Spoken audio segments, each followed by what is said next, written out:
Minister, thank you very much for joining us on SABC. Please let us talk about the issue of scholar transport in the Northwest Province. It's a challenge. The Human Rights Commission was on this matter, talking to various stakeholders as far as scholar transport challenges in the province are concerned. Just talk to us about what you want to achieve through this your visit in the province. Well, this is the final phase of the December-January road safety campaign, and one of the key focuses is on making sure that the scholar transport fleet is roadworthy.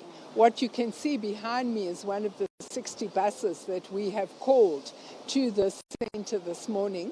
What we will be doing with these buses is putting them over the pit that is in front of me. We will be testing brakes, gears, and other aspects of road safety.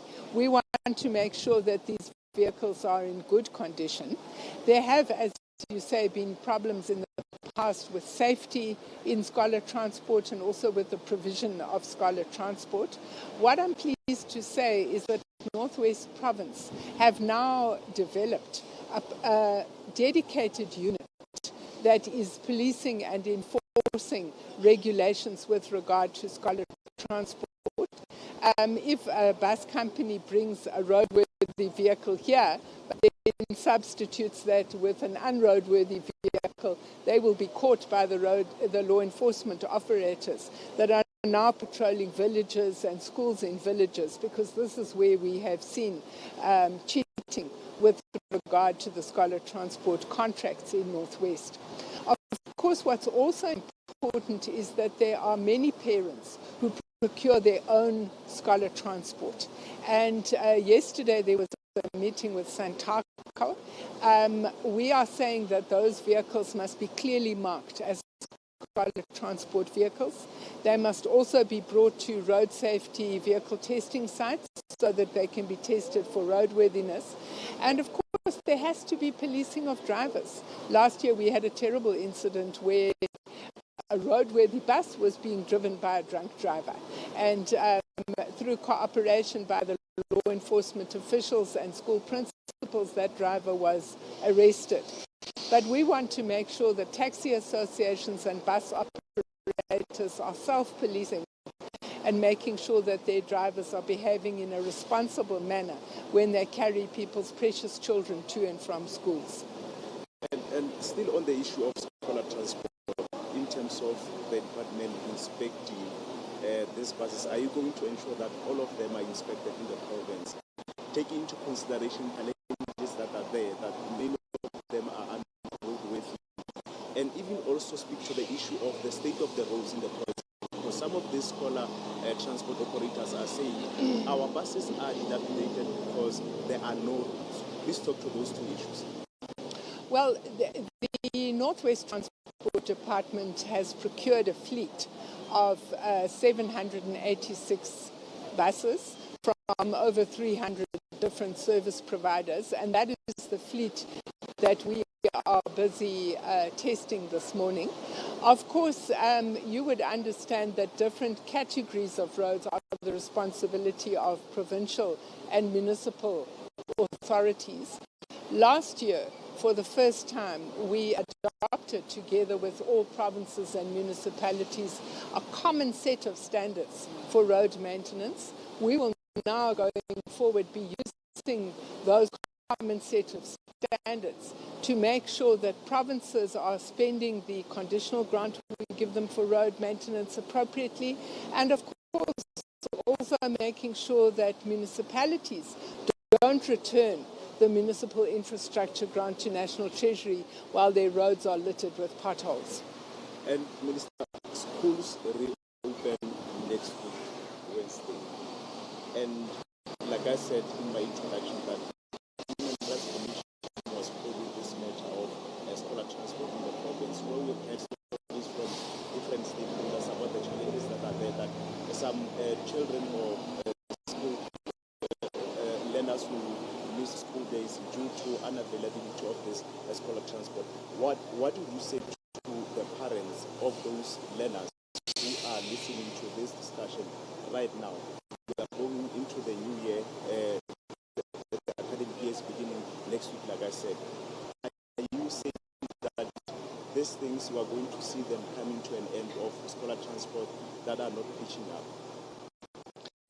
Well, first of all, what I'm saying is that Northwest Province has procured 786 buses to transport learners, and they have developed a dedicated fleet to police the operations of those buses. And that fleet will not just be in the main urban centres, it will also be operating in the villages.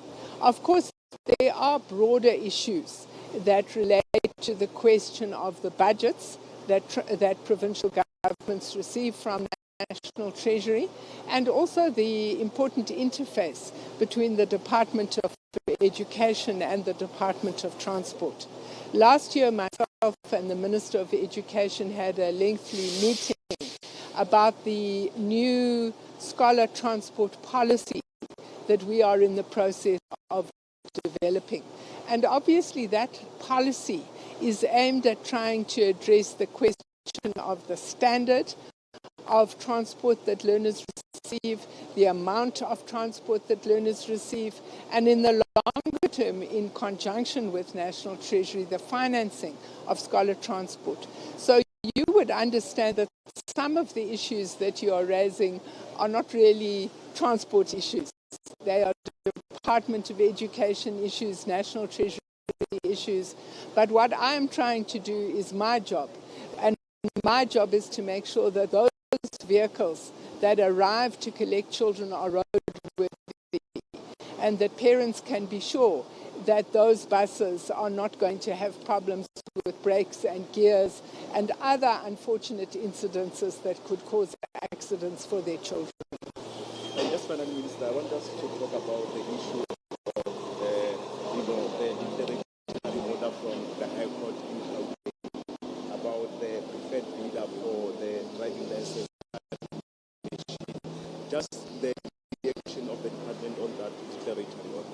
Well, I must say we're delighted that we now have clarity on this matter. We can move on. We've been doing a lot of work with the Department of Home Affairs. You would understand that a driver's license is actually a form of identification. It's very important that the identification system in our country has integrity. It's very important that we should be dealing with all forms of irregular activities. We believe that by working more closely with Home Affairs, who will be printing the driver's license card for us in the interim while we are putting out a new tender in this matter, we think that this is going to help. We've integrated our IT systems, and however we land up in terms of printing, there's going to be a much closer relationship between the Department of Home Affairs and the Department of Transport. And the long-term intention is that we should be able to digitize these cards, and also to make sure that citizens, in fact, wouldn't have to have a whole range of cards that would pertain to their identity and to their driver's license qualifications. When are you advertising the tender? Well, the court has asked us to advertise it within 30 days. We obviously have asked our legal team to look at the judgment and give us further advice on this matter, and I'm sure that we will be able to pronounce on that very soon. Thank you very much. That's the Transport Minister, Barbara Creecy, talking to us about the litany of issues here.